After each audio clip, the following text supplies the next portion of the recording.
Bullet আপনি দেখেছেন বাবা মায়ের আত্মনাদ, অভিশাপ আসমান কাঁপে, আপনাদের কাঁপে না? তার কাঁপে না? অভিশাপের ভয় হয় না? বুকগুলা চাচা হয়ে গেছে আমার সন্তানদের। রাবার বুলেট বলবেন, কি বলবেন? এগুলো অস্ত্রের মুখে দাঁড়িয়ে আছে, আমাদের পয়সায় কেনা বুলেটে আমাদের সন্তানদের আপনারা বুলেট ছুটছেন। আর কত আর কত? পুলিশ ভাইদেরকে বলি, ভেতরে তো আপনিও মানুষ, পুলিশ ভাই বলি না, ক্ষমা করবেন, মুখ থেকে বার হয়ে গেছে। তাদের ঘরেও সন্তান আছে, তাদের খোলসের ভিতরেও মানুষ। যারা এখনো ঘরে আছেন তারাও জানেন আর কতদিন ভয় পাবেন। ভয়েই থাকে, একটা মারবেন 10টা আসবো, 10টা মারবেন লক্ষ আসবো। সারা দেশের মানুষ, মা বাপ সব একসাথে।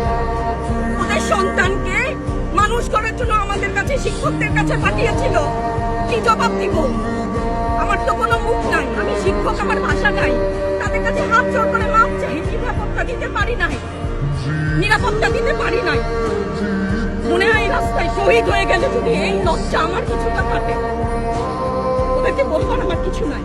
আমি হিজাব করি বলেন আমি হচ্ছে কে জঙ্গি, আরো বলেন না যারাই প্রতিবাদ করছে জঙ্গি। হ্যাঁ, 71-এর সময় জঙ্গি এক যদি চেহারা অমন হয়, 24-এর জঙ্গির চেহারা এরকম হবে। তাহলে দল করলেই কেন?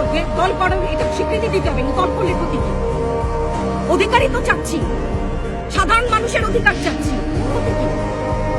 কেন বারবার আমাদেরকে এই কথাটা শুনতে হয়? এই বিভাজনের সুযোগ তো তারা বারবার নিয়েছে, আবার কেন? পিছু হটবা না, ভয় পাবা না। তোমাদের শিক্ষক আমরা, লজ্জা পাই, তোমাদের থেকে শিখেছি। তোমরা যেমন আছো আমরাও আছি। যতদিন না 9 দফা ওদের মান না হয় ততদিন মাঠ থেকে সরবো না। কেউ নিরাপদ না তো। আপনি নিরাপদ? সংবাদ কর্মী আপনি কে আত্মসম্মান বিসর্জন দিয়ে বিভিন্ন নিউজ, লেবুর বাম্পার ফলন নিউজ করতে হচ্ছে না? আপনারও লজ্জা লাগছে না? আত্মীয় স্বজনের কাছে মুখ দেখাতে পারছেন না তো? আপনার হয়ে আমি লড়ছি, আমাকে সহায়তা করেন। Thank you.